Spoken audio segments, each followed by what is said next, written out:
የሀገራዊ ምክክር ዋና ኮሚሽነር ፕሮፌሰር መስፍን አርአያ ከአረንጓዴ አሻራ ችግኝ ተከላ ባሻገር በሀገራዊ ምክክሩ ለዲሞክራሲ እርሾ የሚሆን መግባባት እየተከልን ነው አሉ። የሀገራዊ ምክክር ኮሚሽነሮችና የምክክር ጉባኤ ተሳታፊዎች በአንድ ጀንበር 800 ሚሊዮን ችግኝ መርሃ ግብር ላይ አሻራቸውን አኑረዋል። ይህ ነገረ ምክክር ኢሳት ወቅታዊ ነው። ደረጀ ይልማ ነኝ። አብራችሁን ነው።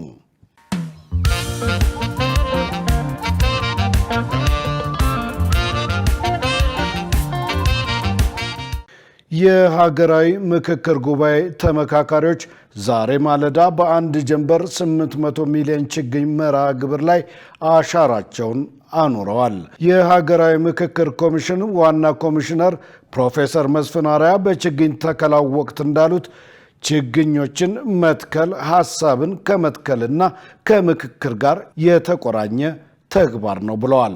ኢትዮጵያውያን ከሁሉም የህብረተሰብ ክፍሎች በጋራ ለመምከር ሲሰባሰቡ በኢትዮጵያ ታሪክ ለመጀመሪያ ጊዜ መሆኑን ገልጸው ወደ መግባባት የሚወስዱ ሐሳቦችንና የመደማመጥን ባህል እየተከልን ነው ብለዋል። ችግኝ መትከል መሳሪያን አስቀምጦ በመወያየት ሰላምና ልማትን ከማምጣት እንዲሁም የህዝብን አንድነት ከማጠናከር ጋር የተቆራኘ ተምሳሌታዊ ተግባር መሆኑን አውስተዋል።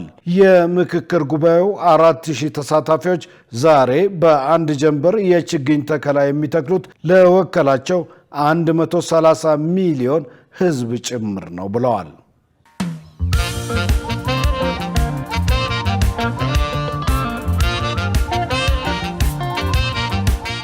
ኢትዮጵያ እንዲህ ባለ ህብራዊ ትብብርና በብርቱ ዜጎቿ ጥረት የምትገነባ የጋራ ቤት ትሆናለች።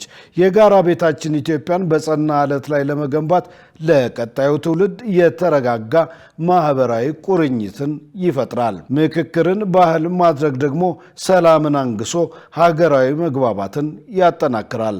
ኢትዮጵያን የጋራ ቤታቸውን ሊያጸኑ፣ ማህበራዊ ውላቸውንም ሊያንጹ የሐሳብ የበላይነትን ማዕከል አድርገው እየተመካከሩ ነው። በምክክር ጉባኤው በርካታ አመለካከቶች በምክንያት እየቀረቡ ነው። ተቃራኒ ሐሳቦች በአመክንዮ እየተስተናገዱ ነው።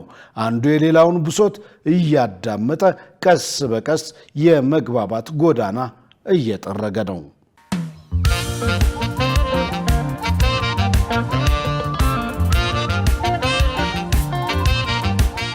በእርግጥም ኢትዮጵያውያን በሀገራዊ ጉዳዮች ላይ በሰላማዊ መንገድ መነጋገር እንደሚችሉ በተግባር እየታየ ነው። ኢትዮጵያ መሸከም የማትችለው ግጭትና አለመግባባትን እንጂ መመካከርን እንዳልሆነ ልጆቿ እያስመሰከሩ ነው። ያለመግባባት መንስኤዎች ተለይተው የመፍትሄ ሐሳቦች ሲቀርቡ ሀገራችንን ያሳመሙ ሰንኮፎች አንድ በአንድ ይወገዳሉ። በምክክር ጉባኤው ላይ እየታየ ያለው እውነታም ይሄው ነው። ኢትዮጵያውያን የመንግስት አስተዳደርን፣ ማህበራዊ ቁርኝትን፣ ኢኮኖሚያዊ ሁኔታን፣ ፍትህና ርትዕን የተመለከቱ ቁልፍ ሀገራዊ ጉዳዮችን አንስተው መወያየታቸው በዘላቂነት የሀገር ባለቤትነት ስሜታቸውን እንደሚያጠናክር ይጠበቃል። ተመካካሪዎች የሐሳብ ገደብ የለባቸውም። የልባቸውን አውጥተው ለመናገር ቋንቋ አያግዳቸውም። ሁሉም በሚችለው ቋንቋ ሐሳቡን እየገለጸ ነው። የሚነሱ ሐሳቦች በርካታ ቢሆኑም ማዕከላቸው ሀገር ነው። ኢትዮጵያ በልጆቿ ምክክር ህመሞቿን የምታድንበት ጉባኤ አካታችነትን፣ መደማመጥንና አመክንዮን አንግቦ እየተጓዘ ነው። ዜጎች የሀገር ባለቤትነታቸው በተግባር የሚረጋገጠው በወሳኝ ሀገራዊ ጉዳዮች ላይ ተሳትፎ ሲያደርጉ ነው። ሀገራዊ የምክክር ጉባኤው ኢትዮጵያውያን በጋራ አስተሳስረው የሚያኖሯቸውን ህጎች፣ አሰራሮች፣ አደረጃጀቶች፣ የሐሳብ መሰረቶች የሚያድሱበት ብሎም የሚነድፉበት በመሆኑ ኢትዮጵያን ያክማታል። በዜጎች ልባዊ ምክክር ኢትዮጵያ ግጭትና አለመግባባት ካቆሰለው ህመሟ ትድናለች።